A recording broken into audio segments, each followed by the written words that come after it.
Hello. Hello. Welcome to Day One Patch Podcast, episode 508. That's right. The 8's very important Is it? because it's not 507 like we thought it was. Yeah. Or like I thought it was. Where did the show notes for 507 go? 507, Because that's guys- what threw you us guys off, didn't- right? you guys didn't do a show without me, right? No. Hmm. So where'd they go, Hmm. Ryan? I Tell me don't where know. they are. We could be completely wrong. I mean, we could be... Well, no. On the feed, it's 507.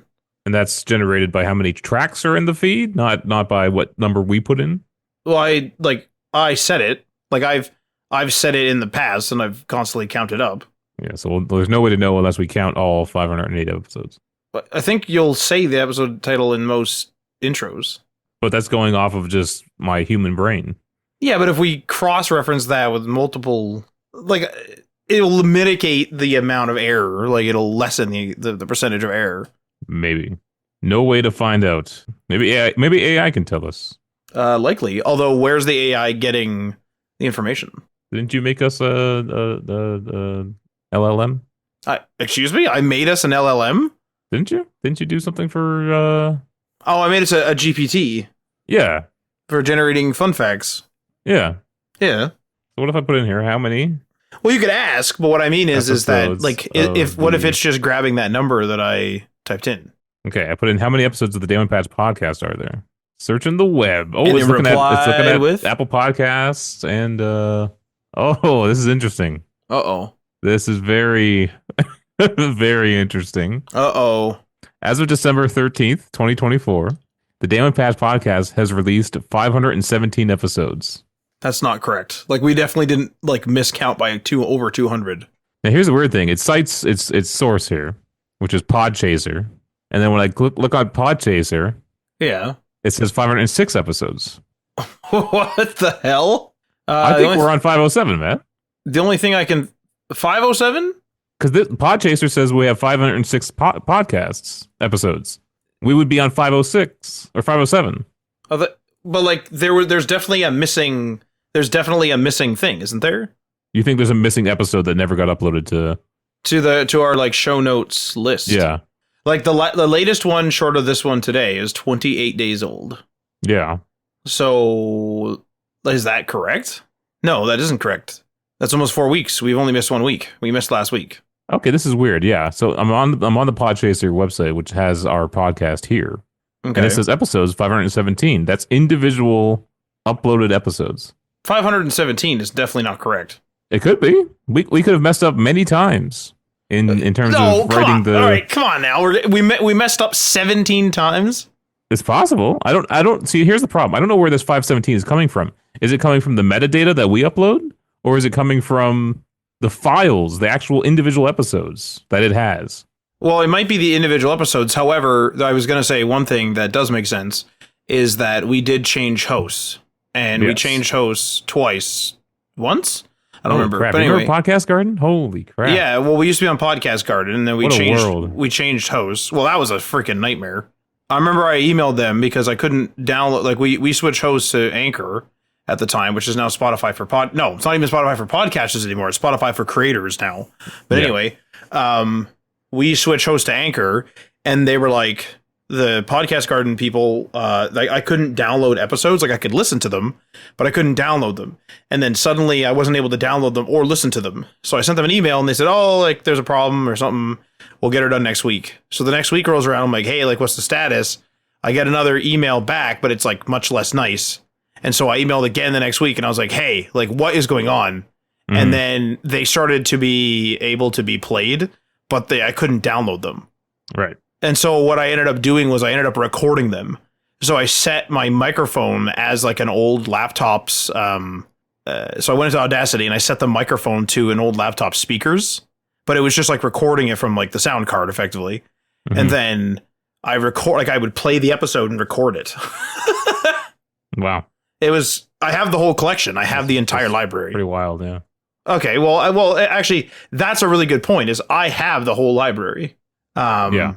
So they're not all in this folder because like more modern episodes, like I'll toss in bulk.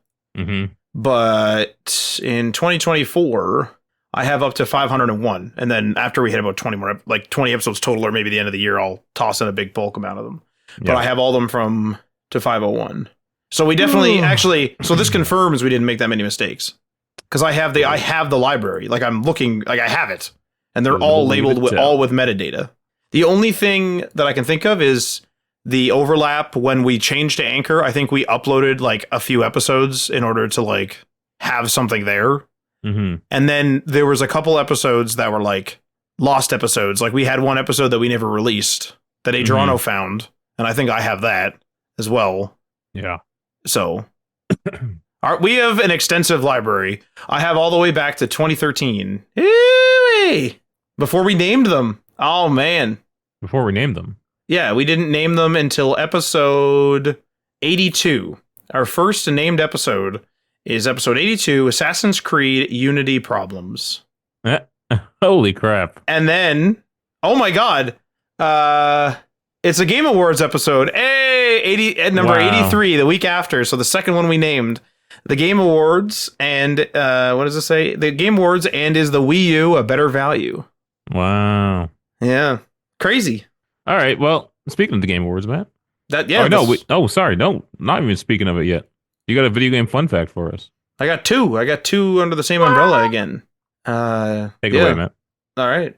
Well, this week I took a look at some different physical media. So I was thinking about how the Switch 2 is kind of upon us potentially, right? Or at least soon, we assume.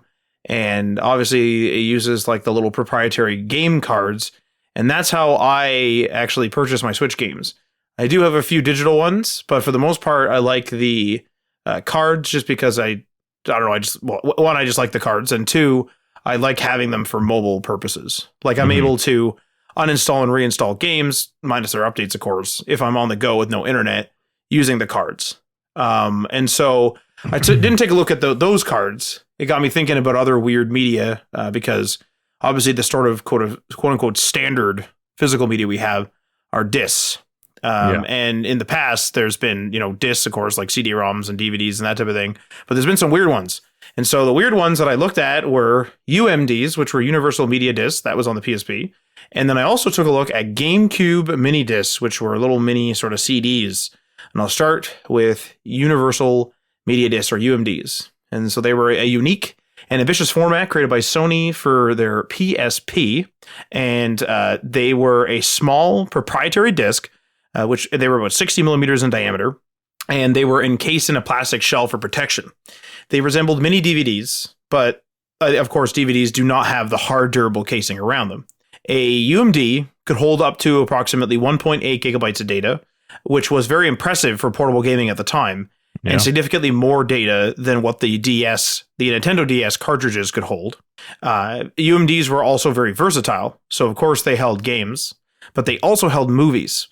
So basically, this is like the PSP, I guess, could be called like a portable console, but like more than just for games, right? It's multimedia. So obviously you're watching movies, you're playing games, but then you can also load your MP3s onto a PSP and actually listen to music. So this was like a true multimedia device.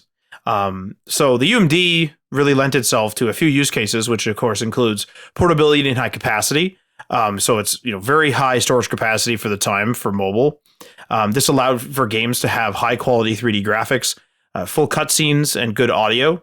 And this was key, of course, to delivering a console-like gaming experience on the go. Also, the UMD lent itself to what we just discussed, which is a multimedia strategy. So Sony envisioned the PSP as more than just a gaming device, and the UMD allowed the PSP to be a portable movie player with full-length films on just one disc. You didn't have to pull out like a second, like, hey, grab disc 2 or whatever. Yeah. Even though we started to experience that, not in portable, but near the end of the 360 era, if you remember, there were games that were multiple discs. And then, of course, brand innovation. So Sony's previous success with proprietary formats such as a Blu-ray disc and mini disc are likely influence their idea to design the UMD as a unique selling point. So that's basically that. Now, the advantages of UMDs, of course, large space. The case around them kept the disc from getting scratched and messed around with too bad. Since these things are portable and they're very small, it would be kind of a pain to keep, kind of discs in good condition. And as we know, as we started getting Walkman and that type of thing, CDs would get all scratched up, get all messed up, and they were larger, so they were kind of like easier to manage in that way. Kind of like shove them into like little, like, I don't even know what the heck you'd call them, but you used to have them in cars, like little sleeves, that type of thing, where you'd have like, 5 or 6 of your favorite CDs in there, and those were microfiber, and they're like kind of protective case. Whereas like UMDs, it was just more of a pain, just because like you're swapping games all the time and that type of thing. You're handling them a lot more, just in general. So this disc case kind of kept things alive. Unfortunately, there were some drawbacks of the UMD, of course. So we had slow load times. So you'd notice as you play a game, sometimes you'd hear it kind of like scratching away in the disc tray of the PSP. And unfortunately, this like basically would hitch the game sometimes. So you'd be, playing a game, all of a sudden it would hitch. You hear the scratching, and then it would keep loading. So UMDs, basically that sound was data being loaded from the UMD, and this was slower than cartridges or internal storage. The fact that the actual disc was spinning led to more power drain, which is a problem for on-the-go consoles, of course, because the UMDs are like spinning.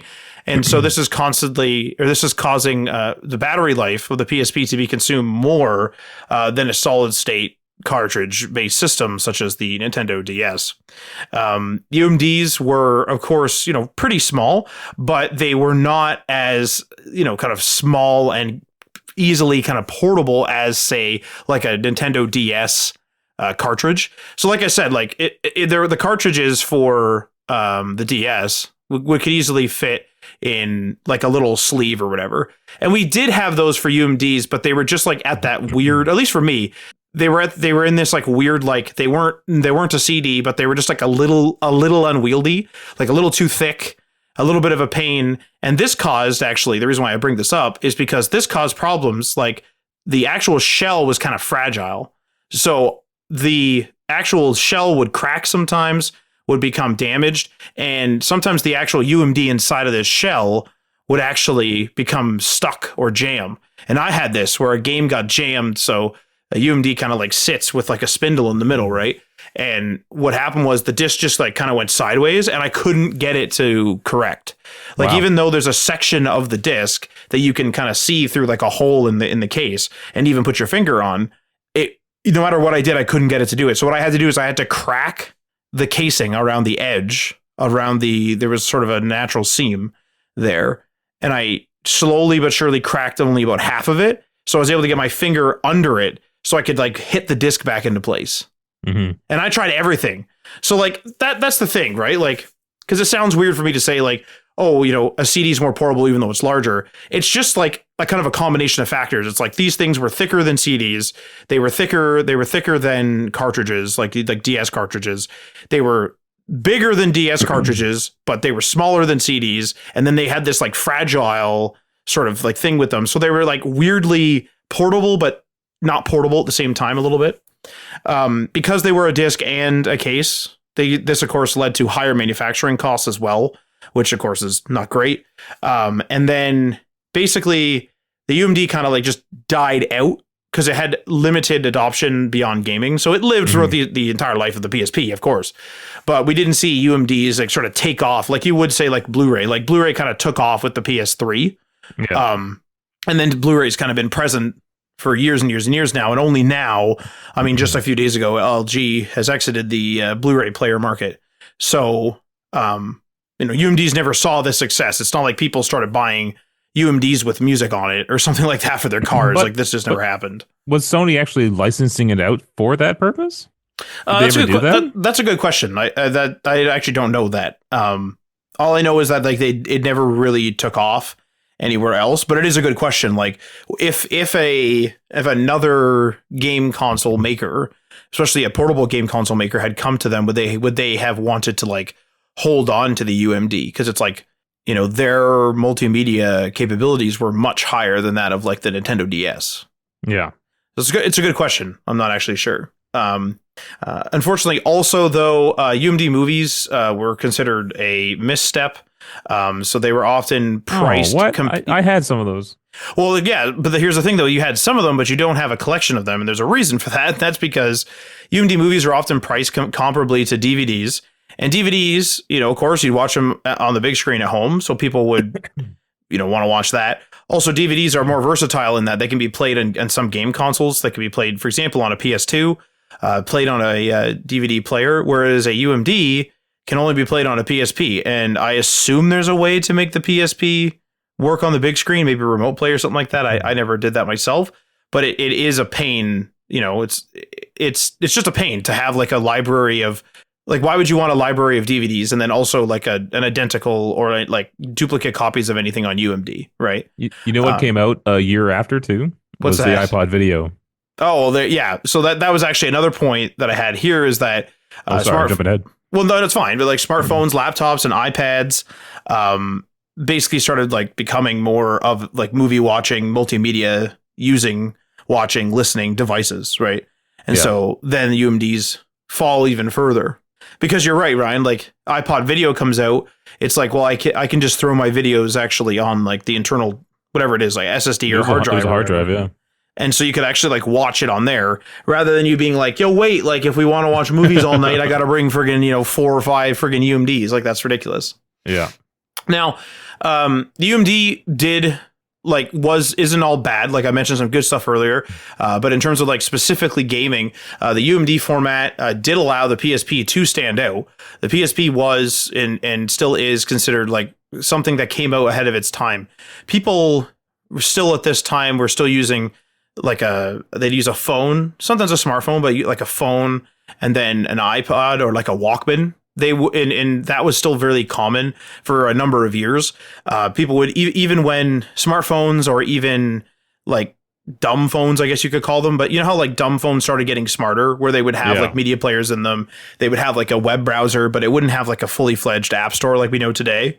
Yeah. Even then, people weren't loading music onto them. So people were still carrying Walkman and stuff like that, but they weren't bringing around a PSP to do that. If they wanted to play games mobile, they would have a PSP. Or they would have a DS, but then they would also have those two other devices, the phone and then the Walkman, the music player. Here's a funny story. So I used to work at an Apple reseller, and we would set up at the fairs, the local fairs and stuff, and just have like a trade show booth. And the iPod was obviously pretty hot at this time, so we were trying to sell iPods. And my boss was with me that one time, and a guy walked by, and she's like, "Hey, you want to check out the iPod?" And the guy said, "No, I don't need one. I have a PSP." Oh my God. Yeah. Oh my God. Was he working for Sony? Was it a... No. He had it on him. He was walking around with it. So there you go. Did it need... I can't remember. Like I've been using my PSP, but I don't use headphones with it. Did it need a proprietary headphone? No, I think it was a standard headphone jack. Because I remember the PSP headphones and it had like a little circle with all the media controls on it. It was pretty cool for the time.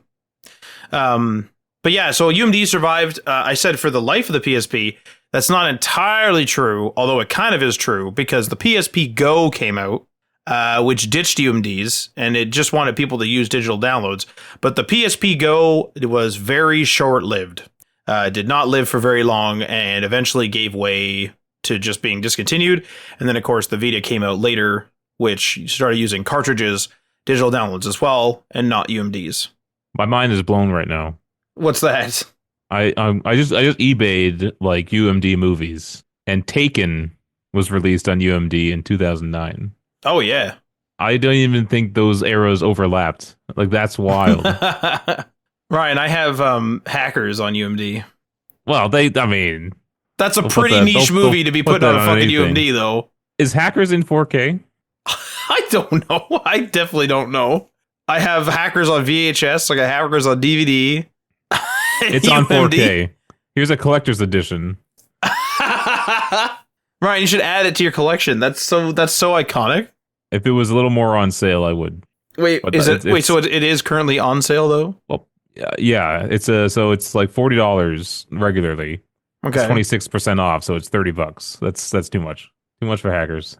I think that's a perfect price. It's a collector's edition. Then you buy it. I don't have a 4K Blu-ray player or a 4K Blu-ray player. Or yeah, you do. Can the PS5 do that? PS5 and Xbox Series X, but you don't have a 4K TV. Yeah, so there you go. So I do have a valid excuse. But the UMDs were not the only weird disc formats that we had, physical media formats. GameCube.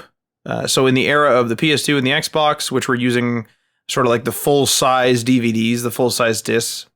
The GameCube did not do that. The GameCube went with mini disc format.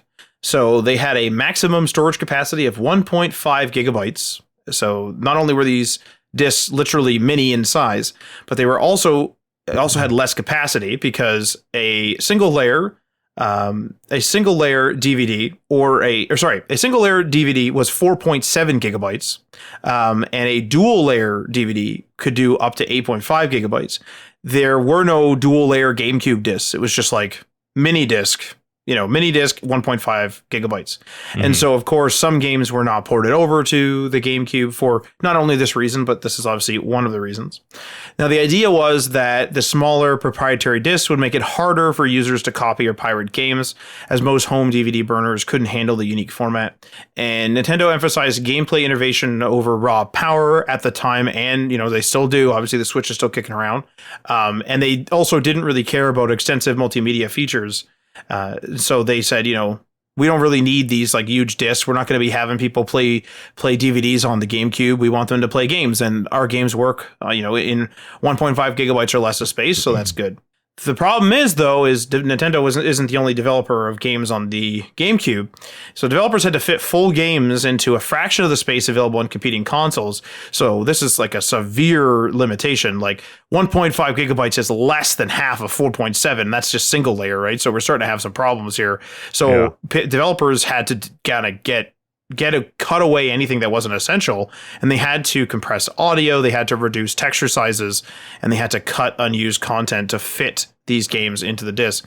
And data was meticulously organized to ensure minimal load times and high performance.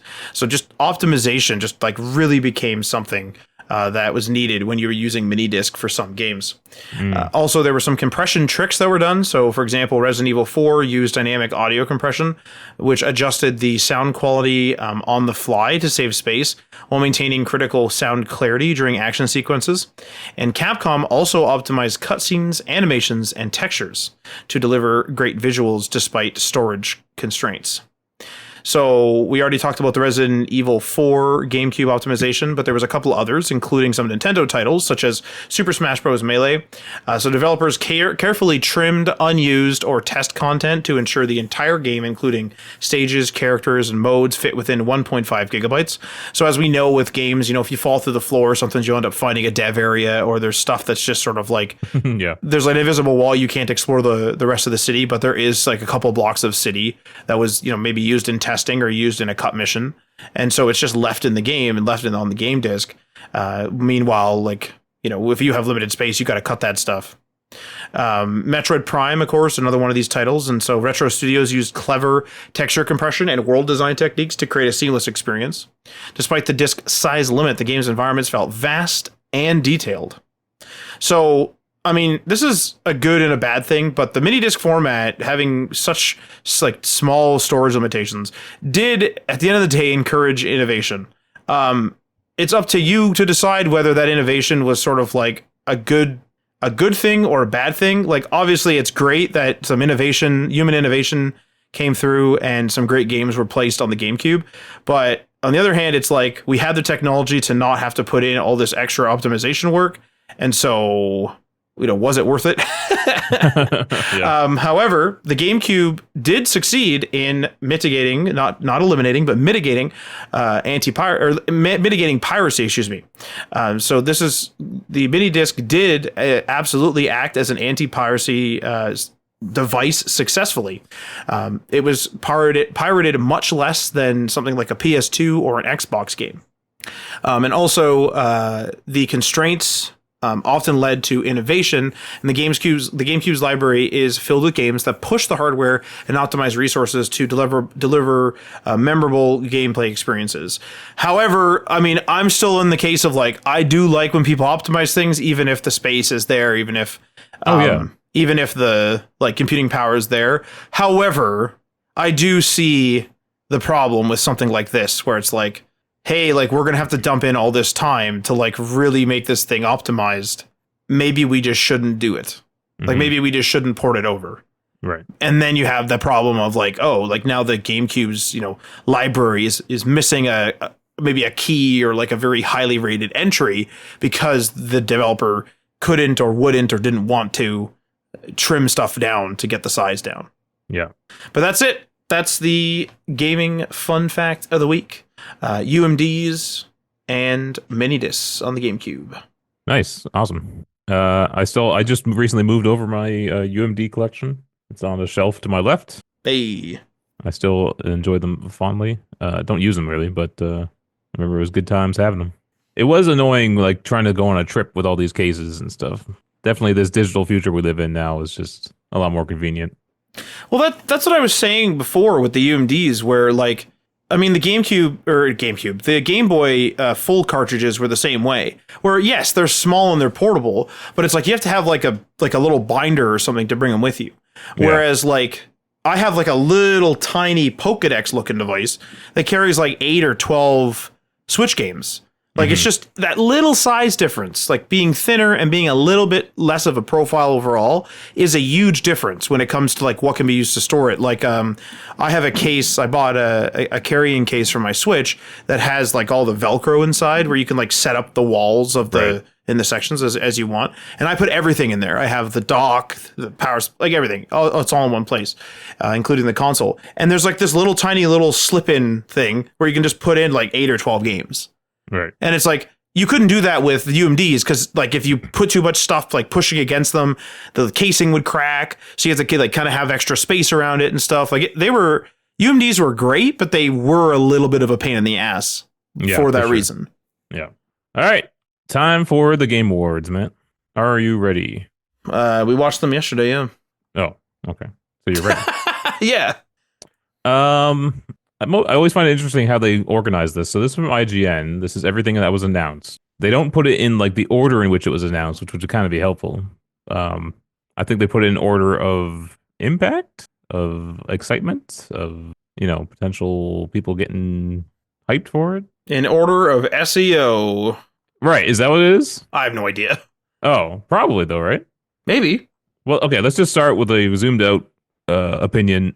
What was your overall thoughts on the Game Awards this year? For a 10th anniversary, I thought they were a letdown. Now, that's an interesting take. Why is that?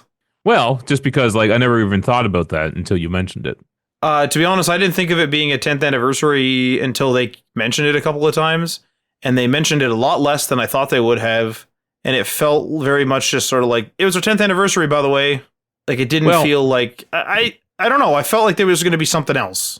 Well, I think the problem is it's the show is very subjective based on your interest in certain genres or types or even what kind of game you want to see, right? So I'm kind of getting ahead here, but there was that one point where like Jeff Keighley got pretty emotional when announcing something and it turned out to be Okami 2.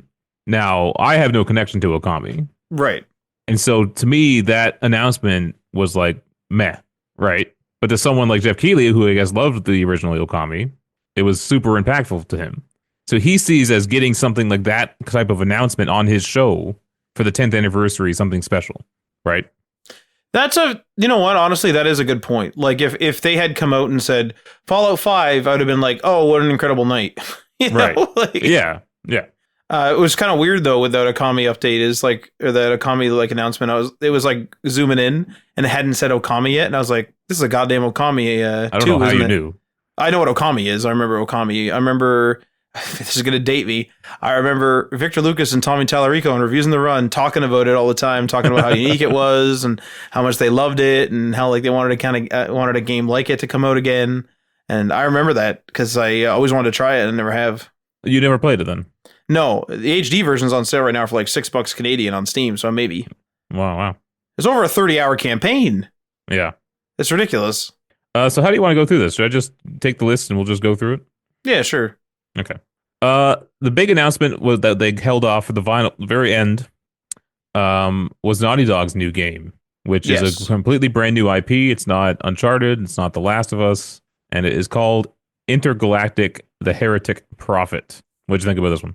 I think I'm interested to hear what you're saying, what your thoughts are, because you're not like a Naughty Dog fan or anything. That's what I was gonna say. Actually, is I feel like I'm interested in the world, but I don't really care for like super deep characters sometimes. And Naughty Dog's history, of course, is The Last of Us, which is a lot of that stuff, a lot of like emotional storytelling and that type of thing. And that's not really my bag too much. Like I enjoyed the first Last of Us. Do I care that I didn't play the second? No, Right. Yeah. So I'm just kind of wondering how much these characters that we saw 2 characters in the game so far, how these characters are going to be. Like, is the character that you see on screen the character? Are you going to create your own character? Because it looks like it's going to be like and this is a total assumption, but it looks like it's going to be a free roaming space game, or at least that's the intent. That's the thing that I kind of thought it might be, but like it really might not be. Like it really could just be a linear space game. Well, they describe it as like, so in the trailer, she talks about going after some criminal or whoever it is who's on some like dangerous planet, right? It sounds like in like the press release that they had on the website that she gets like stranded on that planet. So I don't actually know if you're going to be flying through space quite a lot. It's kind of interesting. I don't think it's a planet hopping kind of game. That's interesting that they showed so much space then. Yeah, because this cinematic or whatever is probably earlier on in the game, right? Yeah, like it's almost like an introduction. Like we're literally being introduced to a new IP. Right. I think that if it's like this specific character, it's less open world, it's more Last of Us, I think I'm out, likely. Yeah. Like I know people like it and that's fine. It's just not my bag. Mm-hmm. I'd rather be like, someone running around in Skyrim or Oblivion or even Starfield, building my base and making my own character. That's just more my thing. I am a big Naughty Dog fan. I am a big Uncharted, and The Last of Us, I have said, is my favorite game. And I was a little lukewarm on this one. There wasn't a lot there to kind of get you excited. You know what I mean? Yeah, we kind of just tuned into a Zoom meeting in space on a Porsche ship. Yeah. And it's like, I feel like retrofuturism has been done better. This one felt a little more muted, which is okay. I mean, you obviously don't want them to go over the top with something. But the vibe of this game felt too kind of similar to things that have already come in terms of sci-fi. I kind of want to know what their kind of Naughty Dog take is on a sci-fi. But I just think I need to see more. This first trailer didn't kind of get me excited, really. I'm excited. I was going to say that. I'm excited enough to watch the next one. Yeah. Like, I'm going to play it either way, just because I'm a Naughty Dog fan. And I imagine it's going to be good, but you never know. But I also Uncharted was very kind of happy-go-lucky, very fun kind of thing. And I think Neil Druckmann is just more into darker stories, because even the fourth Uncharted, which he is the first Uncharted he directed, is a darker story. It still has the fun, light moments and everything like that. It's a good Uncharted game, but it just has a darker tone to it. And this feels like it also has a dark tone to it. And, I just kind of was hoping maybe Naughty Dog would do something a little more fun after doing these really heavy Last of Us games, right? Maybe they're just trying to keep that, direction going. Because this is a weird comparison, but even Jak and Daxter gets dark. It does, yeah. I remember playing that as a kid, yeah. Yeah, like Jak and Daxter, meaning literally the first game, is a much different game than Jak 2. Mm-hmm. Which is crazy. Like Jak 2 is like GTA. Right. Like you're flying around a futuristic city and stuff, working for like crime bosses and different bosses and stuff. Never beat it, but I remember doing that. Flying those shitty ships that I could never turn things. Yeah. But that's a much different game. And Jak is much different than he is in Jak and Daxter. Mm-hmm. And they kind of double down on that in 3, and then Combat Racing's, I know, a spinoff. But I don't know. It's interesting. Naughty Dog kind of went dark and then continued to be dark, because after Jak 3, is it Last of Us and Combat Racing? No, it would have been Uncharted. Okay, so Uncharted, because I know Uncharted ran concurrently with Last of Us as well, right? At all, or no? Isn't Uncharted 4 Last or 3? 4 came up between Last of Us Part 1 and 2. Okay, so just the fourth one. I thought it was a little more intertwined. Okay. No, because the Last of Us came out in the last year of the PS3. Oh, okay. My timeline is all messed up. Yeah. Okay. So you're right. If the pattern were to continue, this would have likely been a lighthearted game. Obviously, that pattern didn't continue, but I saw some people online getting a little upset about the logos and the. I don't think this is product placement per se. I think this is intentional. It's not like Porsche came to to Naughty Dog and said, "Put our logo in your game." You know what I mean?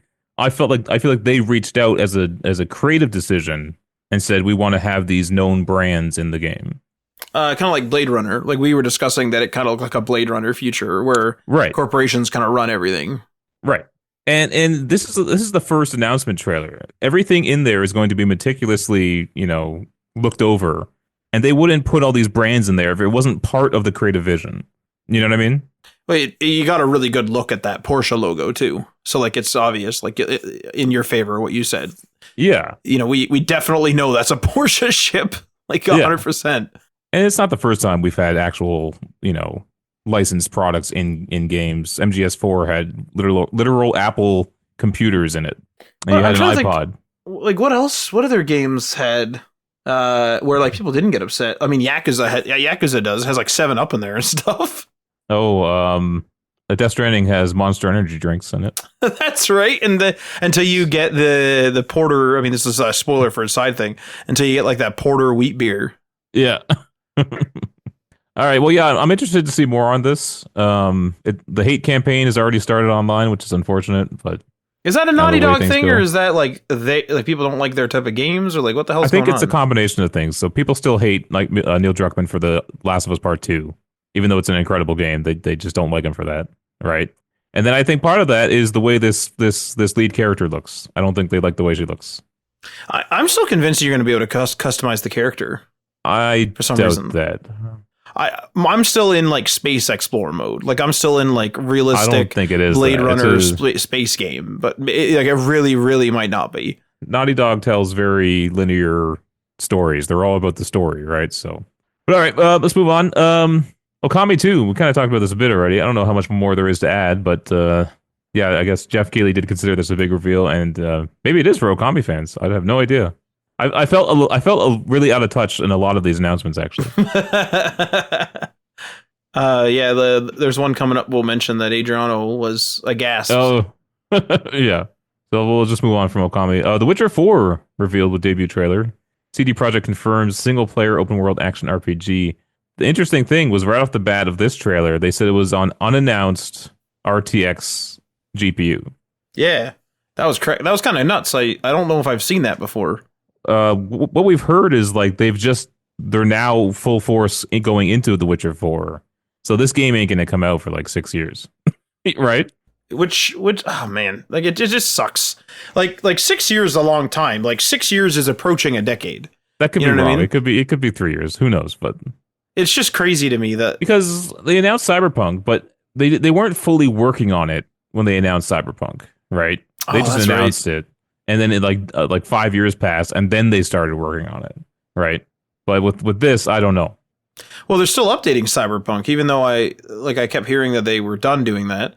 They just released a big update for it. Yeah, very strange. But yeah, what'd you think of The Witcher 4? I think it looked cool. I mean, I think it was all cinematic, so it was a cinematic reveal trailer, and I thought it was kind of neat. I mean, I didn't know the story of 3. I just kind of figured Ciri, which was the sidekick, would take over, and she has seemingly, and Geralt's voice is in the trailer at the end, so he's likely in the game in some capacity, and that's basically all we know. But it's still pretty cool. I mean, it's weird. Like I used to love the first Witcher, but I was incapable of completing it. Mm-hmm. It was just like too long, and I just didn't play games like that back then. And now I don't play games like that again. So.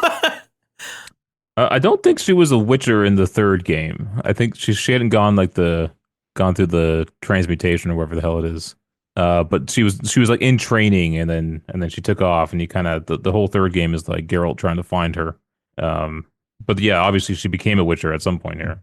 She's got the cat eyes, and she was drinking the potion. Yeah, had the look too, like had the 2 swords and the sort of like traditional like hybrid chainmail armor and stuff. I love that one villager. Oi, Witcher! Yeah, right away. Yeah, right away. Like there's this big emotional human sacrifice happening in the village. Yeah, and he just like turns. He's like, "Oi, Witcher! Who gave him some coin?" Yeah. Just everyone hates Witchers. Like, get out of here, Witcher. Well, I think he was also upset though because like he seemed like kind of like a radical in that village where he was all about the sacrifice, right? Because it was about appeasing the gods. And Right. so if someone in the village hired a witcher to fight the monster, it was taking it away from what he believes is like a something that has to happen, like the sacrifice has to happen. Well, at the end of the trailer, like the person who was who was going to be a human sacrifice was saved by Ciri.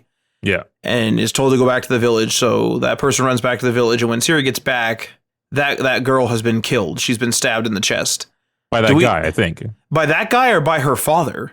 No, by that guy, because that guy is like he's saying something like she was supposed to go into the forest. How she was meant to do that. Oh, so I think see. he killed her because he thinks that the gods need her as a sacrifice. Right. And so he kills her for that. Or he has like a political motivation or something, because I think that was mentioned in one of the sentences. Yeah. So I'm excited for this. The Witcher 3 was a massive game, and it took me a long time, so I'm not excited about that. But I'll still play this whenever it comes out on whatever RTX it comes out on. Man, what is with that? Like, what is with us and like not wanting to play these big games? So like as a kid, if I liked the game, I would like ultimately never really want it to end. And like now there's like this weird thing of like, okay, on to the next thing.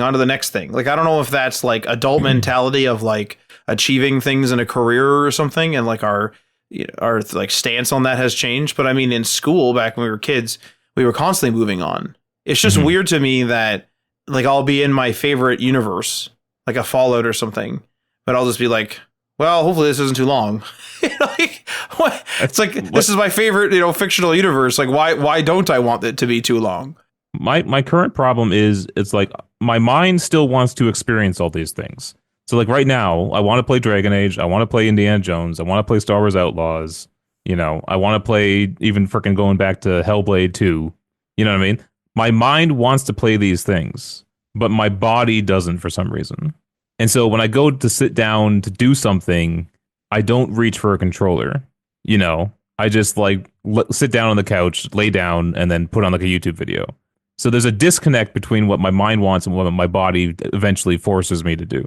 And so it's like where before it's like I would get done work or get home from school and play a couple hours of my favorite game. And I do that every single day, and I would have it completed, by the end of the first week of release or whatever. That doesn't happen anymore because my body just doesn't want to do that anymore. That's my situation. What's weird though is like we'll play games as a service games for hours.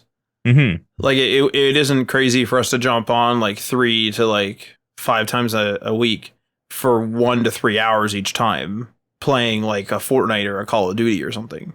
And I think that has to go. That's probably it's a social thing. Mm-hmm. When we're talking, the conversation is fresh, and it's soothing that need for something new in your mind, right? So you can just play something in the background. It's not the main focus, really, because it's like my attention span is shorter too, right?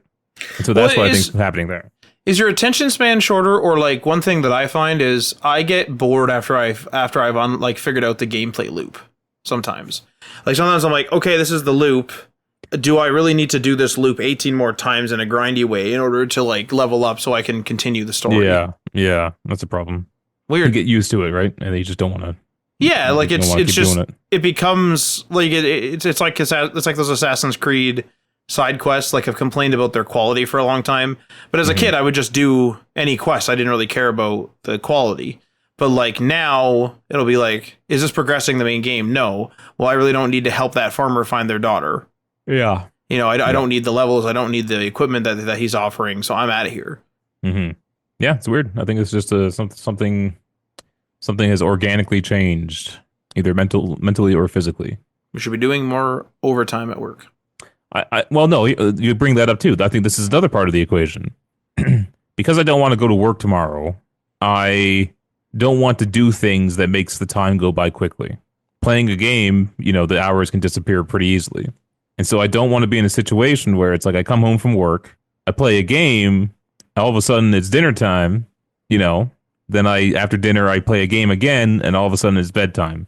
And when I wake up in the morning, it's back to work. So it feels like it's accelerating the time before I get back to work. But I don't know about you, but like I didn't want to go to school, and I didn't seem to care about playing a game. But our perception of time has also changed. I feel like there's probably YouTube videos on this. Yeah. All right. Let's move on here. Elden Ring Night Rain standalone co-op spin-off. Turns out our adventures in the land between are far from over. This is a standalone co-op spin-off set in the world parallel to Elden Ring. The game will let players team up with 2 friends and explore. Oh, only up to 2 friends? Oh no, that's 3 then, right? Yeah, up to 2 friends and explore a condensed map of Elden Ring's Limgrave area, which will be infested with random enemies and structures at the start of each session. So it sounds like it's like a roguelike where you keep playing and until you can't, right? And just see how far you can get fighting all these bosses. And you're getting bosses not just from Elden Ring, but even other games. I think people were saying there were Dark Souls bosses in here. Yeah, somebody was saying there was like some enemies and that type of thing from Dark Souls. Sounds like a cash-in to me. You know what? You're kind of right, because, I mean, Metal Gear did Metal Gear Survive. Yeah.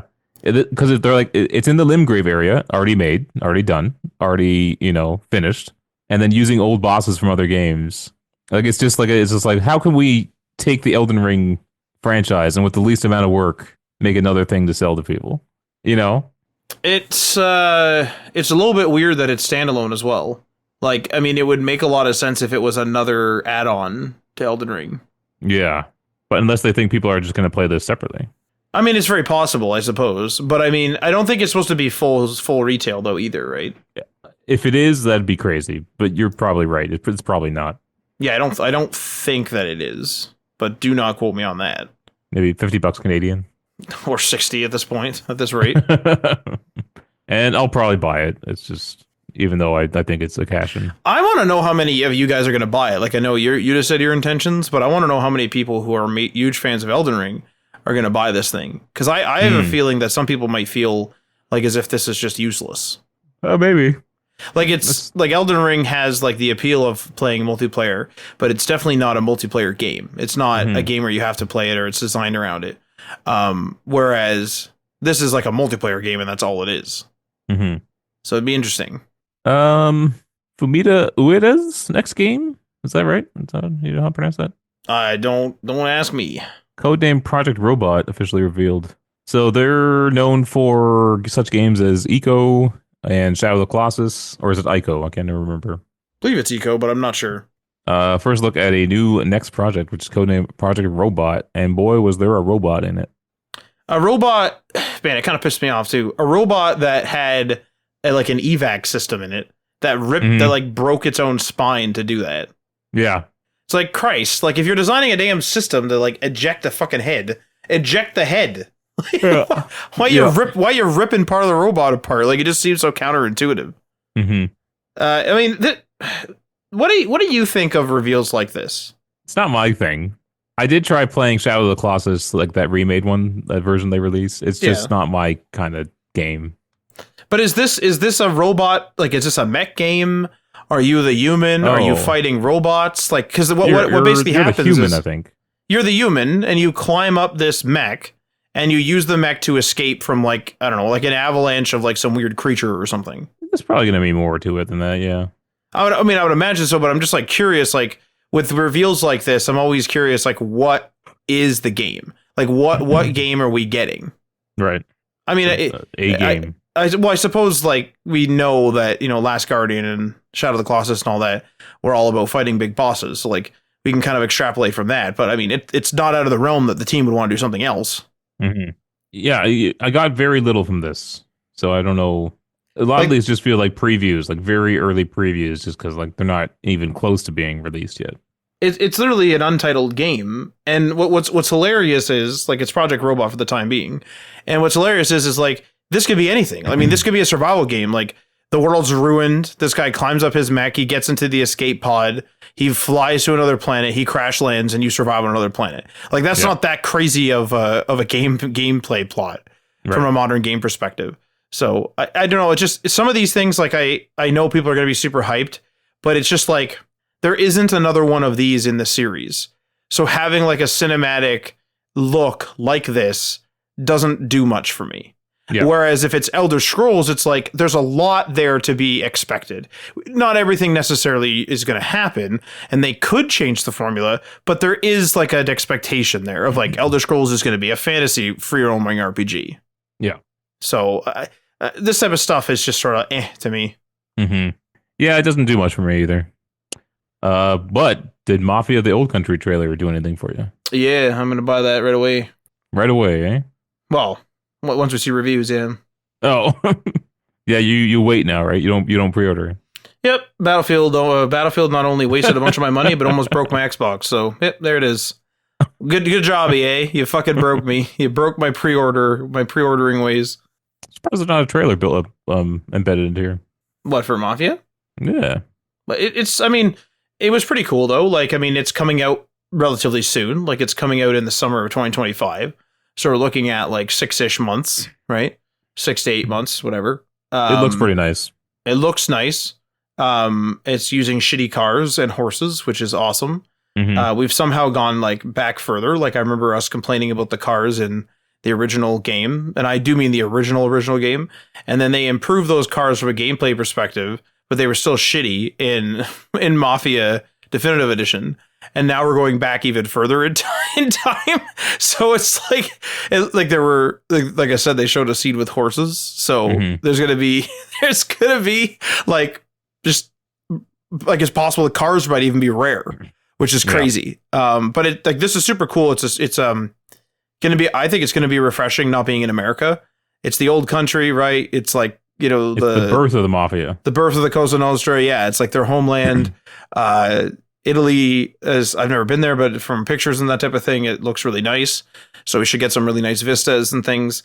It'll be a super interesting timeline as well, because I don't know if they gave us the year, but it would be like 1900s. It just says. So like it'd be around the First World War. So like, is that going to be incorporated in the game at all? I can't remember when the first like game is, like Mafia Definitive or the very first game. I don't know I can't remember the years of that, but it'll like, this is just like like for anyone who's a Mafia media fan, like they will, you know, watch Godfather and all that. I think this is a home run of a setting. It's a Mafia series timeline. Okay. On fandom.com here. What year is the first game? I believe it's multiple years. Well, it is multiple years. But when does it start? They got a lot going on here. They're going back to the 16th century. The sixth? What? What? In 1621, someone said Mafia, and someone else said, no, that should be more like Mafia. Yeah. I don't actually know when the first game. 1930s. 30s. Okay, so it'd be after the final years of Prohibition. Okay. Oh, that makes sense, because you grab whiskey from Canada, right? That makes sense. Yeah. So we're talking like pre-World War II. So now this is probably going to be pre-World War One. Yeah. And like World War One, like, did absolutely affect Italy. So like, if you know, are we going to experience World War One at all? Like, is that going to be an impending thing? I don't know. Because Gamer.com, the first Mafia is between 1930 and 1938. Okay. And then Mafia 2 is during World War II. 1943 to 51, because you're a vet coming home, right? Yeah. You're just supposed to be home on leave, and then Joe pulls some strings, and you get to stay there permanently. Mafia 2, Joe's Adventures, 1945 to 1950. Mafia 2, The Betrayal of Jimmy, 1950s. Oh, remember that one. Mafia 2, Jimmy's Vendetta, 1950s. How many Mafia games are there? Well, those are DLCs for Mafia 2. Mafia 3, 1968. And then a bunch of DLCs for that, or all that is 1968. And then that's it. God, I wish that game was better. And all the way back to 1920s. I like Mafia 3. I got no problem with Mafia 3's driving is awesome. I like the main character, and I like the main story. Friggin' gameplay sucked. Man, it friggin' sucked. Funny that the Mafia series seems to like, it's like older school mobs. It's not doing like the height of like the New York mobs in like the 70s and 80s. You know, but it is like the romantic era, I guess, of the mob, where it's like they're gaining power, and they're still learning themselves to an extent, right? Right. Yeah. Like the Salieri family or gang or whatever you want to call them in the first game is very much like they're still learning the ropes. Like, they're not a huge organization. You know, they still got a hot-headed boss. They still got one guy who's like super kind of smart. We got a bunch of guys that are hotheads or kind of idiots, right? Getting themselves into trouble and stuff. And so it very much is like, it is a crime family. They are dangerous, but they haven't fully figured everything out. And in the same breath, the cops and just humans, I guess, don't have the technology to like wiretaps and stuff to trace things. So it's like these belligerent, like some of these characters are rather belligerent, especially the reimagining of like the boss, like the head Salieri guy, head of the family. In Definitive Edition, I find him to be much more of a powder keg, much more temper based, and that's like that spells disaster for somebody who's trying to stay, kind of below the radar if you're being chased all the time. But like these cops aren't really necessarily chasing you all the time because they don't have all this tech to listen in and stuff. Right. All right. Dispatch. Apparently a star-studded new game with Aaron Paul, Jeffrey Wright, and Laura Bailey. This looked pretty good. I really did enjoy. It said it was from the makers of what the heck was it? Wolframe Among Us and Tales from the Borderlands. Tales from the Borderlands. Both of those games are very well written, and I very much enjoyed them. So I do have interest in that just based on that alone. Oh my god, the freaking cast list keeps on going. Aaron Paul, Laura Bailey, Jeffrey Wright, Aaron Yvette, Jacksepticeye, Moist Critical. Do you know Moist Critical? I absolutely do not. Alana Pierce, Travis Willingham. I thought I heard her in another game too. Alana Pierce. Oh, okay. I do know Critical. I've seen his face before. She is in several games. She's also in Cyberpunk, and I think she voices someone in Gears of War. She's also one of the people in that new VHS movie. Oh, right. Yeah. Joel Haver. Freaking Joel Haver is in it. That's amazing. Oh my god. Lance Constantinopoulos. Don't know who that is. Matthew Mercer and Thought Squad. Uh-oh. What is Thought Squad? Maybe I shouldn't be Googling that. I don't know. You think Thought Squad's bad? I don't know. This game looked cool as hell though. Like, I mean, you run a dispatch and you're supposed to be dispatching superheroes of the appropriate like superpower and I'd imagine other things, other like metrics and stuff. And it's super cool actually. It was pretty funny too. Like the first thing he does, he's like, "All right, I'll dispatch this guy right here." It's, "Oh fuck, you should have did that." Like, yeah. Man, it's gonna be pretty freaking funny though. Like sending like, "Man, it's a kryptonite disaster." It's like, "Fuck, well, better send Superman." Oh wait, fuck, and then I don't know if it's licensed. I don't think any of the other characters are licensed, but yeah, probably not. Yeah, it costs too much. Let's see what else we got here. Split Fiction. Joseph Ferris's new co-op adventure game. He likes the co-op. He likes bringing people together. He likes gaming together. Buy one copy as well, which is awesome. And it's backed by EA. It's the worst company in the world twice over. Oh fuck, that was a long time ago, Ryan. Holy crap. And so yeah, this looked pretty cool. I guess basically the story was that two writers want their stories written by some company like that or produced by some company that makes like simulations. And some kind of catastrophe happens. The CEO does something bad or something like that. And they get sucked into a combination of worlds. So the one writer is a fantasy writer. The other writer is a sci-fi writer. And they both kind of get merged into this thing. That's why it's called Split Fiction. And they kind of jump between worlds and stuff. Looked pretty awesome. Lot was going on. That was a long trailer. And there was a lot of like different gameplay mechanics and things happening. Just like It Takes Two. So it was great. The different sort of genres looked really cool too. Like at first glance, this game I don't think would do too well. Like it just sort of like, okay, it's kind of like a mixed genre game, whatever. But when he explained it as like, there's these two writers in the story and they're in this like simulation and like one likes fantasy and the other one likes futurism or something like that. And like, or whatever you want to call it, sci-fi. It was sci-fi of a certain type though, right? Was it? I don't remember if you mentioned that. I thought he did. Type of sci-fi? Yeah, like a few, like there's like 80s futurism and things along those lines. Like I know that's what that wasn't it, but it kind of looked Tronish to me. Okay, so like that type of sci-fi, and then it's like I don't know, that was like super cool, right? Where it's like I like how he like explained how it worked because then it made it sound like it'd be fun co-op and pretty funny co-op as well. Whereas if they just showed us like these characters going between different genres, it'd have been like, okay, right. Like, I feel like the story of why they're there is going to be a selling feature as well. Yeah. Capcom finally bringing back Onimusha. Now, this is the one that Adriano went a little nuts for. He dropped his phone. He was aghast. And now I actually don't know anything about Onimusha, but apparently made Adriano's night. Onimusha was a big series back in the PS2. I think maybe even the PS1. I remember seeing it on the covers of PlayStation Magazine. I remember the one cover being sort of like a samurai character, and then another sort of like more modern looking guy with like a trench coat or some sort of like more modern fashion with a gun as well. I played one of them. It wasn't really my bag at the time. I think it's just because like a lot of the modern sort of accoutrements weren't in the game. Mm-hmm. Like it was kind of difficult in that way, if I remember correctly. So this one might be one to keep an eye on for me, because Onimusha is definitely like a fairly large piece of gaming history. And it's cool to see, kind of Capcom, kind of doing well enough to be making titles like this. Like we got DRDR, right. And then now which is Dead Rising for the audience, if you don't know. And then there's Onimusha now as well. And there was another one they mentioned in the show as well, which I can't remember now. But it was friggin' hilarious when it got revealed, because I kept saying it was Ghost of Tsushima. And like I was like, oh man, it's Ghost of Tsushima as a joke. And then like you mentioned something. Oh no, I said it was Ghost of Tsushima, and then I said, oh my god, this might be Sekiro. Yeah. It might be a second Sekiro.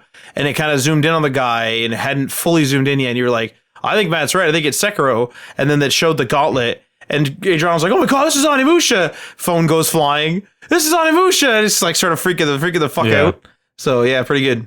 I kind of thought it was Sekiro because like the Sekiro has those red, like, I don't know what they are in the game. They're almost like souls or something. But it's like that's what gives you that like ability to like kill them in one hit, is when you see like that red glowing thing on them. And so I don't know if that was like a fake out, or if like they intended to do that, or that is an actual like thing in the Okami games, not Okami, Onimusha games, So the gauntlet, I guess, exists in the other ones. So I don't know if they're trying to psych us out, or that was just similar looking things. No, actually, I bumped my microphone there. I was saying that I'm pretty sure Adriano had mentioned that like the gauntlet does like absorb souls or something. Like I think he mentioned that mechanic specifically. Yeah. Are you going to play this game, do you think? Like I know that there's like a history there, but like even if it's like a good game like a Ghost of Tsushima, are you not going to play it? Unless it comes out and has like a bunch of 10s in the reviews, I probably not. It has to get a bunch of 10s. Not just 10s, but like there has to be like in the zeitgeist, like a rise in excitement over it. Otherwise, it's not on my list at all. Man, boo to Ryan, boo. What do you want from me? Boo to Ryan. Are you gonna play it? I'm gonna keep an eye on it. Yeah. Oh, sure, I'll keep an eye on it. But I was just saying, I'm not planning on buying it right now. I just surprised. Like I don't know. I thought you would want to get into it because like Onimusha was big back in the day, and like this is you don't really like older stuff. This is I don't know if it's a redo, but it's like a new game. Yeah, we'll see. I gotta see more of it too. Yeah, I mean, to be fair, I think it was all cinematic, right? Yeah. Was it all cinematic?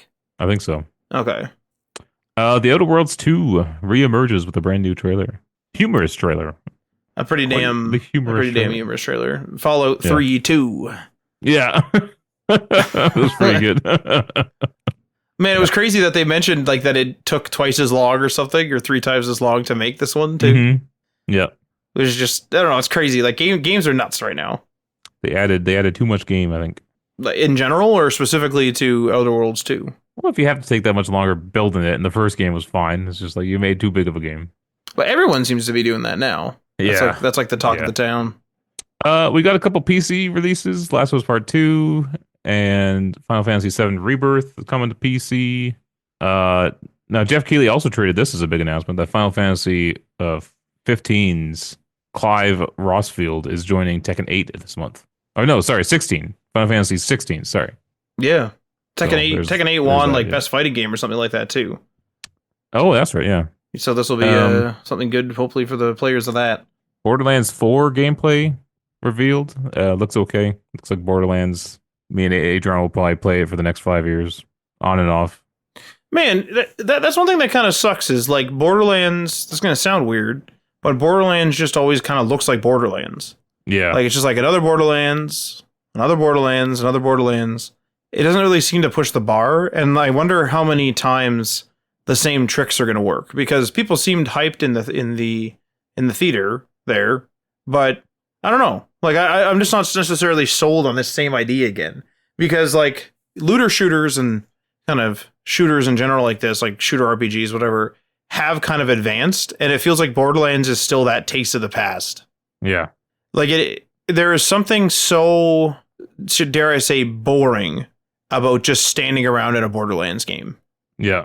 Big time. It's weird, and I know that I'm just standing around, but no, it's bad. It's weird, right? Like it's like the towns like where you stop and sell and buy and stuff. They don't really feel like towns. Like they don't really feel alive. It's very much just sort of like we set up some buildings so the player could buy and sell stuff. Yeah.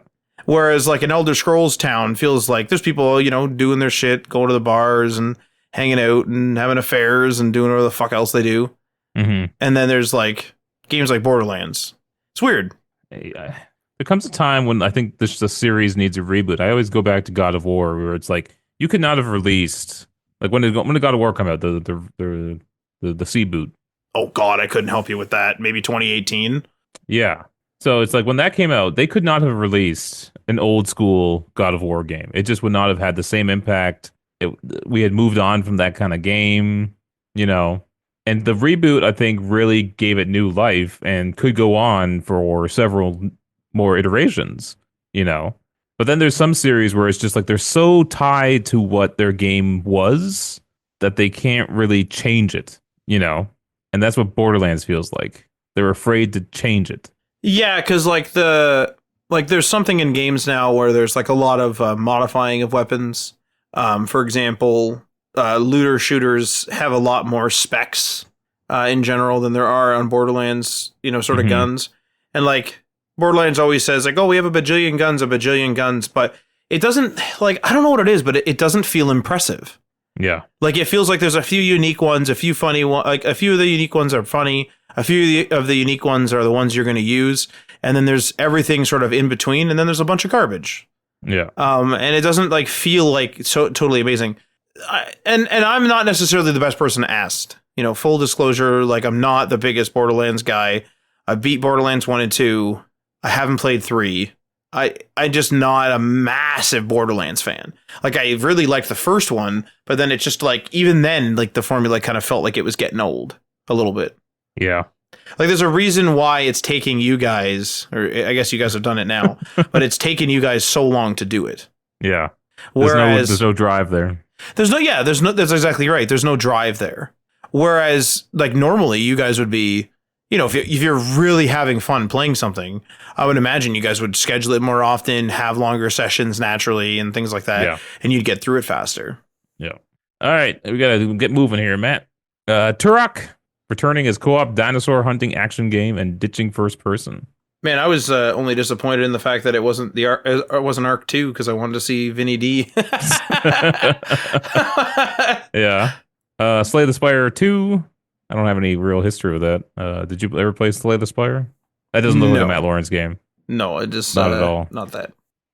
Oh, there was this soccer game that looked like Rocket League, but with humans, which is soccer, but had like a Rocket League vibe to me at least. Oh, from the developer of Sifu, though. We were making fun of it because you were like, it's by the makers of Rocket League. They call this game soccer. Yeah. Yeah. And no, that's basically it. There's a few other things in there. It kind of skipped some stuff. I think this is just the announcements. This wasn't like the trailers or the rather the commercials. There's a lot of commercials that are mixed in. Some of the commercials were good too. Yeah. Like I think a lot of those like Chinese games were commercials, not necessarily announcements for the Game Awards. You know what I mean? Yeah. Well, what I found interesting, like in the last couple of years too, is that I feel like the commercials are becoming more melded. Like there was like ones that were super obvious, like the shtick man or whatever for shaving. Was that again the Mach 5 man or something like that? Hydrogel man. Oh yeah, that's some right. Damn thing. And I feel like they're getting like more and more, like more and more like the commercials are smoother. But there was a few times where like we would be watching a commercial and then all of a sudden we're like, oh, this is a commercial. This is not a reveal. Yeah. I don't know if I like that. I kind of like them being like, we're cutting a commercial. Just tell me like we're cutting a commercial, people. That'd be nice. That'd be very nice, actually. Yeah. All right, that's it then. So overall, I thought it was a good show. Should we share any rewards? Like any of the awards that were won? We're running out of time here, Matt. All right, that's fine. We can end it. Astro Bot won Game of the Year. How about that? There you go. We could quickly run through it. Yeah, Astro Bot. I haven't played it yet. Actually, just going through the list, I've only played Elden Ring: Shadow of the Erd Tree, and then I have not finished Final Fantasy VII Rebirth. The rest of the games I have not played. But Astro Bot won. I heard some people that were pissed off about this, but in trying it. What, Astro Bot? Does the game winning Game of the Year give you any like kind of incentive to check it out? Yes, but it would have to be included either in the whatever package tier I have of PS Plus, or it would have to be given to me for free. Only because Astro Bot is a kid's game, I think, to me. I wouldn't want to drop much money on it. Whereas like Ratchet and Clank it can be a kid's game, but Ratchet and Clank sometimes is fucking hard. And there's like there's like some grinding and stuff. So like Ratchet and Clank to me is still very like, it could be kids, but it's challenging enough for adults. Maybe that's the case with Astro Bot. It's just not the impression I've been given though. They had a freaking clean sweep though. They brought home a lot of crap. Astro Bot or Astro Bot, best game direction as well. Best narrative was Metaphor Refantasio, which I have never heard of. Until I heard the nomination. Man, what was funny about that was I think that game won a couple awards, and you only heard the last one. Yeah. So you were like, "What the hell is that?" I'm like, Ryan, they've been announcing that friggin' game as a winner like all night, like 2 or 3 times tonight. Yeah. Best art direction also went to Metaphor. So maybe I need to check out Metaphor. Maybe. Best action adventure game was also Astro Bot. Oh, geez, there you go. That's what I mean. Like, it's a clean sweep. Like, also best family game. Like, it's crazy. Yeah. Best performance. So this is when Harrison Ford himself, Indy himself, came out on stage, and unfortunately, he said Melina Juergen's name wrong. Oh. He said Melinda. Whoops. But she still got to go, be presented an award by Harrison Ford. So there's that. That's pretty cool. And I want to say she also got presented an award by someone rather famous last time. Let me quickly try to look it up here. It's crazy too. Like it's because she was just like you guys were telling us, like she was just like a staffer there or like a stand-in or something, and she wasn't really like even supposed to do this role. Like it wasn't even like she was like hired to do like the acting, and then she just became like Senua, and then it just went from there. Like that's crazy. It's cool, but it's crazy. Yeah, she was making like little like videos for like their website or their YouTube, interviewing like the other devs or having them sit down for an interview and doing like a dev diary kind of thing.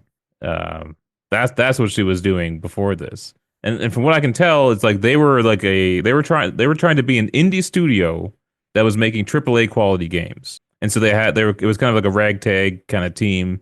They didn't have a massive multi-million-dollar mocap studio. And so just in there trying to develop their equipment and hardware, they had her as like a stand-in and then ended up using her in the game. And then she won 2 game awards for it. That's crazy. Yeah. Like that's what a story, honestly. Yeah. How do I find, it's so hard to find crap. Once it's gone, right? Like once the information's not new, it's kind of just gone. Once there's overlapping information. So if I try to type in game awards, it's like all the ones from last night show up. Oh, yeah. But you mentioned Metaphor. Metaphor also won Best Narrative. They also won, if I can find it, I saw it a second ago. They also won Best RPG. So Metaphor also like cleaned up pretty good. And hilariously, just as Ryan searches there, GTA 6 finally got its first award before it even fucking came out, which is ridiculous. Most anticipated game. God, man. Don't even put that in there. Like I know it's the most anticipated game, but it's just like no, like it's gonna win a bunch anyway. So just stop. Andy Serkis. Aha. Okay. Yeah. There you go. Sorry. Where were we? I just went through and named off the ones that Metaphor had won. Oh, okay. All right. Well, that's good enough. All right. I know I always say I wish the Game Awards focus more on the awards itself, and I know we didn't do that tonight, but it's getting late. So. Are you complaining in context of because the show happens at night, or are you talking like as we record right now? As we record right now. Oh, okay. I just don't want it to get too late. That's all. But that is still a criticism of mine of the Game Awards is how it's the Game Awards and they just prioritize game trailers, which are companies trying to sell you crap, and it's like, this is supposed to be an awards night about the people winning the awards. I think they could put a few more on the stage, You know, I think they should get rid of the pre-show and just have it be an extra half hour, or even have like I think the pre-show is about a half hour. Have the pre-show actually be an hour and don't call it the pre-show. What I mean by that is they do a lot of the stuff on the side stage, not the main stage, and I think that's fair. Like I think you could do your top 5 or 10 or something like that categories on the main stage. Have all your trailers and people coming up for Impact and stuff like that, like all your speeches, your big trailers, your big reveals, but then have that first half hour be for the rewards on the side stage, which is still a big stage. The thing that sucks though is I feel like people wouldn't tune in then, and I think they know that. This is the problem. Yeah, they get the numbers because they have game trailers and world premieres and announcements, and that's all paid, right?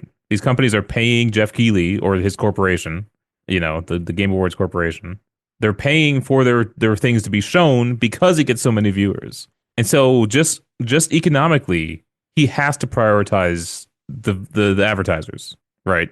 Yeah. Yep. And so he's kind of stuck, But at the same time, I feel it's like, okay, you can drop like 1 3-minute ad and get another award on stage at least, You can almost do something too where like you put the trailers like frequent enough, but in unexpected places. Like you could do, if we did like that other idea I said, where you have like the pre-show be like not an actual pre-show, but like on the side stage, and it's the other awards, and you come up to that side stage. You could do 2 awards, then a trailer, 2 awards, then a trailer, because it's an unpredictable amount of time, because the speeches are going to be different, and then different amounts of time, and then anyone who wants to see the stuff right away is going to still have to tune in, because there's going to be a lot of people that just wait till the next morning to check all the trailers anyway, right? It doesn't matter.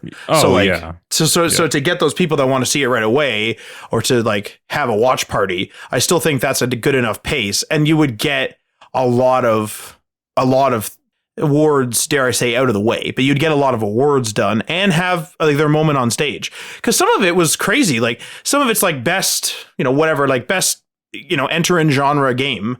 And it's like, it goes to this person. Okay, next. Best adaptation. It's like, whoa, hang on. Like they were the best in this category and you didn't even bring them up. Right. That's a bit crazy. Yeah. So I just wish just a few more. And you could even, like, Jeff Keighley doesn't have to come out and talk about the game every time they show a trailer. You could cut a few minutes there. Like, yeah, sure, I want to see him out there and talking about stuff, but I don't know. But I think the show should just be longer. I think honestly, the show just needs to be longer. Yeah, and I know this. I know the Game Awards is like separate than like something like the Oscars, but the Oscars is a slog. It's a long. Everyone makes fun of it every year for being such a long slog, but it's supposed to be there to reward creators. Not sell advertisements. Now, I do think the Oscars could learn a thing or two from the Game Awards, because the Oscars is doing pretty poorly in terms of viewership. And the Game Awards always gets like tens of millions, sometimes I think hundreds of millions of views. A couple things the Oscars need to do. Maybe show trailers for movies. That'd be interesting. Have exclusive trailers for new movies. Another thing they could do is get out of the old network broadcast system. Agreed. And I think that's an exclusivity deal that they sell for probably billions of dollars, to the networks. And it's like, get off that. You should just either make a deal with Netflix or something, or you should stream on any platform possible. That's what the Game Awards does. It streams everywhere. We've looked it up. It was on Instagram. It was streaming on TikTok. It's on Twitch. It's on YouTube. It's and they have this other thing where Twitch creators can co-stream it. That's like a distribution network and a half. Like, yeah, that's crazy. Yeah. Like, because we were looking and we were like, wait, they're talking about TikTok, and I was like, can you watch this on TikTok? And like, you didn't do it on TikTok, you checked it on Instagram. Yeah. But it's like, Jesus, like it's everywhere. So if you were a person that's even remotely interested and you probably forgot it was happening and you opened up one of your apps, you might be like, oh shit, all right, and you would watch it. Yeah. The Oscars is an old school institution, and it's just like that ship does not move quickly.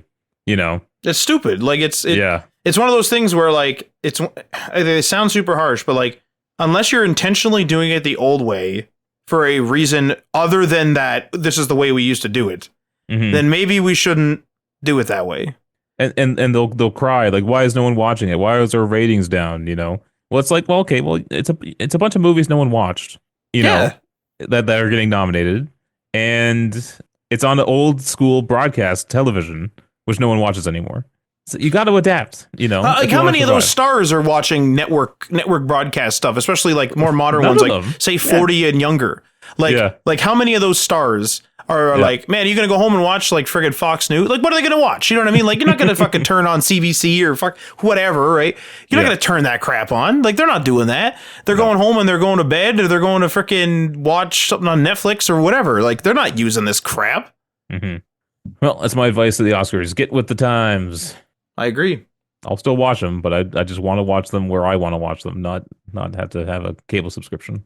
All right, Matt. Moving on, what we're playing. What are you playing this week? Or what were you playing this week? Did some of that Stalker 2 still. Ooh, did like a side mission session in a new region called Garbage. That's literally the name of the region. Man, I was so excited to get in there. And then I like looked on the map and I was like, hang on, why does it say Garbage? And that's literally the name of the province. So that's good. So I'm doing the missions out of the sort of main town in Garbage right now. Like I said, working on the side stuff, having some fucking spooky ass experiences, man. Fuck. I mean, this is a spoiler, so, maybe skip a minute ahead if you're listening. You don't want a spoiler for a side quest. But doing this quest, and this guy tells me, he's like, yo, man, like, don't kill me. He's like, if you don't kill me, I'll tell you where this one boss's gun is. So I was like, all right. And so I hope this is a side mission, not a main mission, but anyway, it's a pretty small spoiler. So anyway, so he tells me, he's like, this boss got a gun custom made on the mainland, and he stashed it in this like really hard to get to stash. So I'm like, okay. So I don't kill him because I want this gun, because my guns are kind of dated. Tells me where to go when I go there. When I get there, it's in this like big, not a sewer pipe, but like one of those bridges that's kind of over like a half pipe kind of thing, looking kind of thing, where it's like a big aluminum. I think in this case it was concrete, kind of half pipe. And so there's like bridges over it.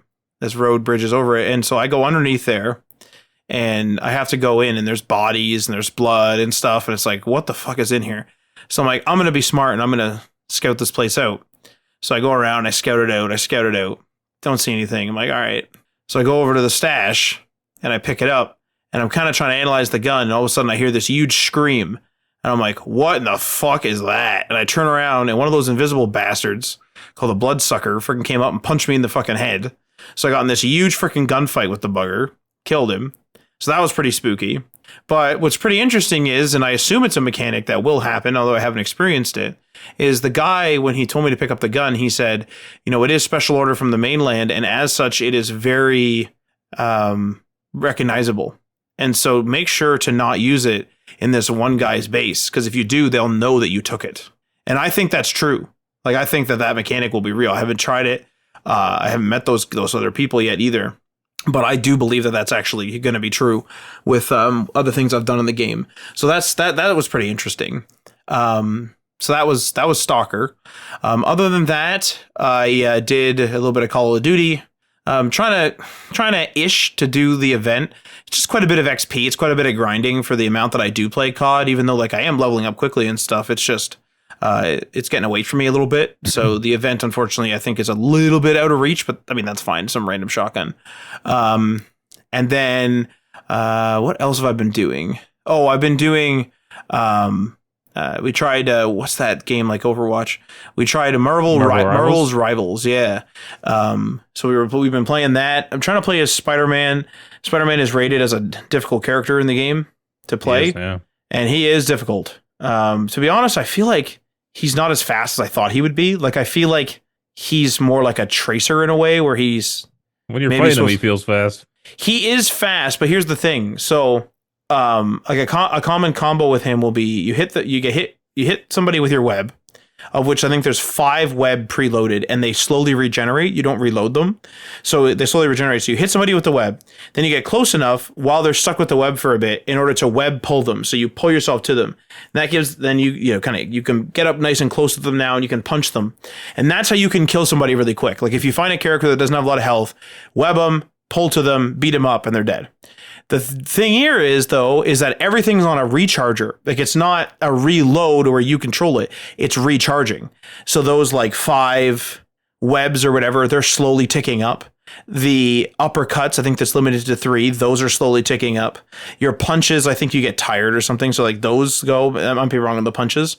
But so it just feels really kind of slow in that way. Like there's even a time or a use limit and then a time recharge on the web swing. And so if you go in there too far and you don't have any of like your abilities ready, like you're done. You can't quickly dive out of the way like in a COD and like do a quick reload and dodge bullets while you're doing that. Like you don't control that time, which I kind of hate. But I started playing as Punisher.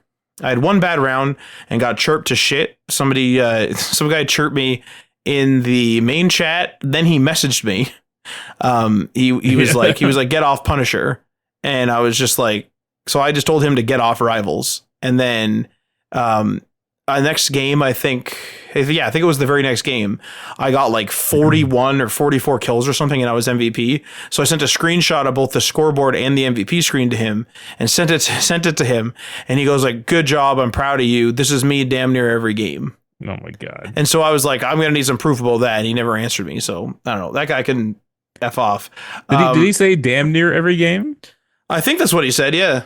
So what if that was just your off game? If he has off games, what if you were just having an off game? His off games are probably not as bad as my off games, right? Well, he doesn't know that. And also, it wasn't really that off of a game. Like I just started playing this thing. So like Everyone just started playing this game. Yeah, but he's Ryan. There were prompt engineers on AI like 3 weeks into AI. It's like, I'm an AI prompt engineer. I should be hired for 110,000. Oh my Lord. It's freaking ridiculous. People. Okay, this is, I'll just read what he said. Proud of you. That dang near every game for me. Damn it. And then I messaged, gonna need some proof of that. Oh, also, he sent me 4 poop emojis and a vomit, of which I then sent him a Loco Roco. So that happened earlier in the chat. So yeah, like that, man, that was the first time I've been messaged in a game in a long time for either being trash or doing well. That was wild. Like in Marvel Rivals of all cases, I've definitely been chirped in the public chat in Overwatch, but I don't know. Yeah, that's wild. Screw them. But that has I think also a bit of Apex, and I think we won one, which was nice. We had a pretty crazy night on there. It was a lot of like just super long fights. Pretty nuts. But again, we came out victorious on one of them, and that was cool. And I think that's been my week. That's what I did. Nice. The big new game I played that a lot of people were playing is Indiana Jones and the Great Circle. Hey. I'm not too far into it yet, but from what I have played, it is pretty good. The first person kind of takes a while to get used to, especially with the combat and stuff. What I do like about the game is like there's like stuff you can pick up all over the place, like just bottles and brooms and shovels and candlesticks, and like if you have one of those, you can knock someone out like with one hit from behind. Oh, that's cool. Or you can throw it at someone to hurt them, or you can throw it as a distraction item and stuff. So it's actually kind of fun in that sense. Just it's actually fun to make your way through the level. You can do it stealth if you want, or you can try to fight your way through. You know, I haven't used a gun yet, but there are guns in the game.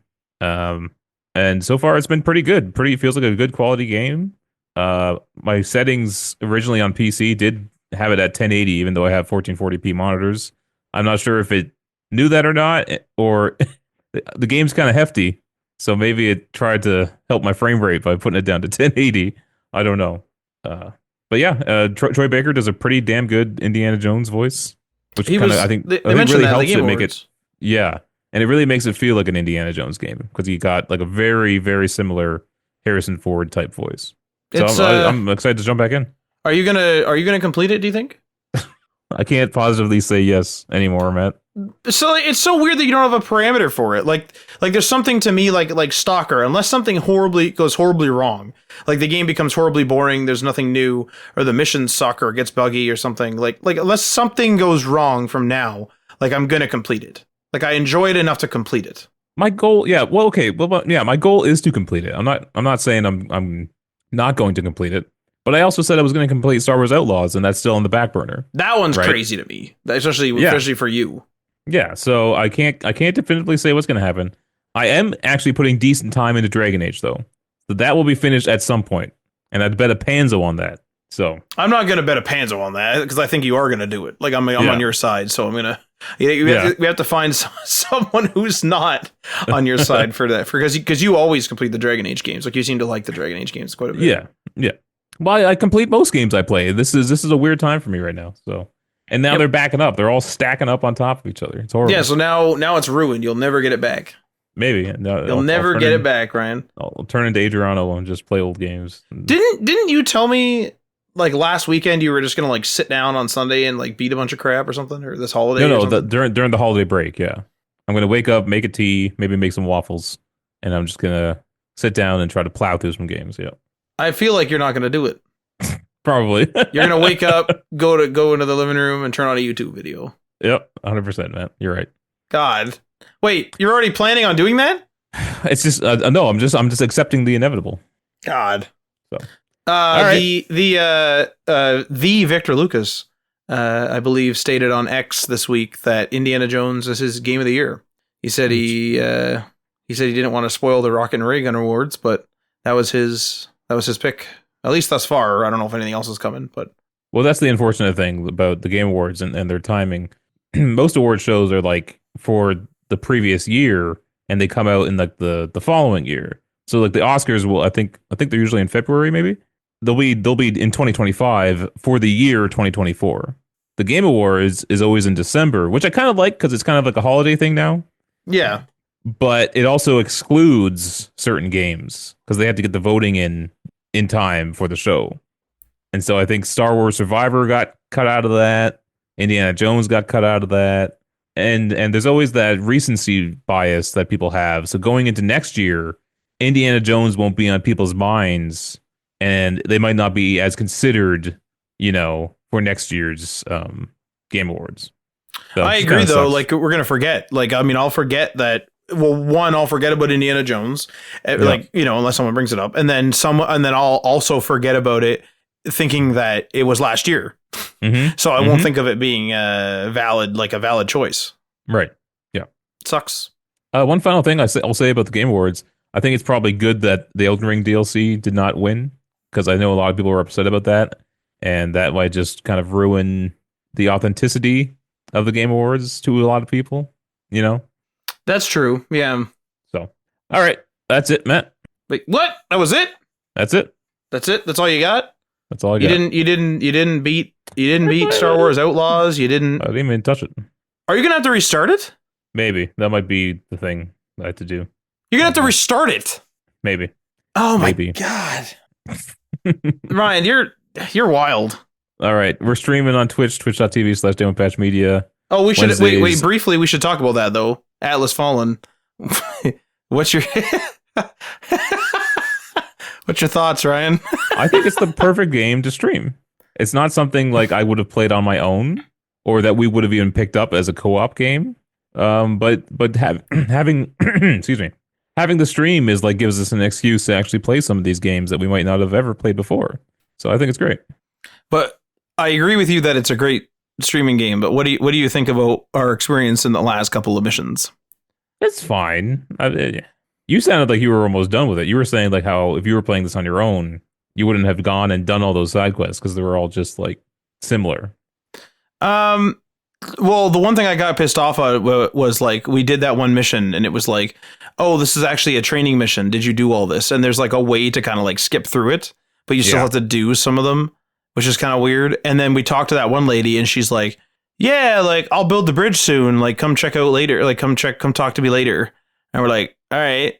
And then like just nothing happens. And it's like, is she done doing the bridge now? Mm-hmm. Like what the hell's going on here? Like, are you going to do the bridge or not? Like, do we have to wait for like no apparent reason? Like what? Just weird pacing stuff like that. Because I feel like the game thought we were going to find that little village area. Right. Yeah. But man, we went off doing our own thing. It's crazy. Like in a Bethesda game, they have like sort of a path they expect you to take, and there'll be like certain POIs along there and stuff like that. And there's been some times where I'm like, man, I'm going to take the intended path. And in some games it's easy, but in Fallout 4, like I always just end up like somewhere else. Even if I like start a character and I'm like, I'm going to take the intended path to see what it's like, kind of get into Boston or like whatever, right? It's like I do the first like 30% of the intended path. Something happens where I'm like, oh, there's something shining over there. Then I just forget all about where it is, or I like take what I think is the intended path and I'm just not on it anymore. Yeah. And then I like look it up and I'm like, oh, this is okay.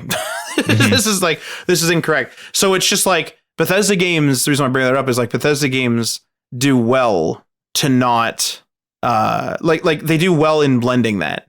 Yeah. Where like if I were to do something on the intended path later on in the game, it doesn't make me feel like, oh, this was actually something on the intended path and I was supposed to do this earlier. Right. Atlas Fallen, at least in these couple of missions, does not cover that up well. No. It's definitely like it's a lower run game, which isn't a dig on it. It's just the reality. You know, it's not as polished as other games, but I've been having fun every time I play it. Well, you beat it, Ryan.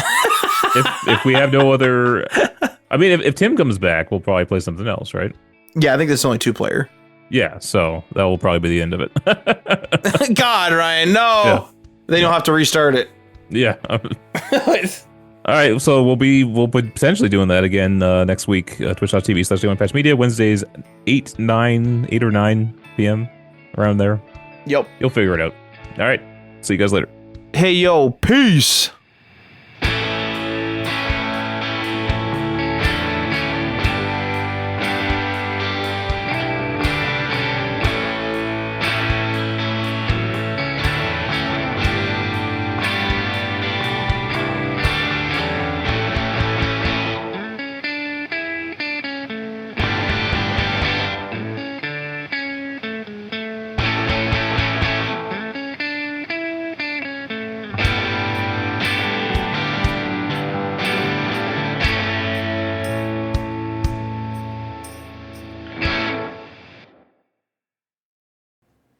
I have opened the articles.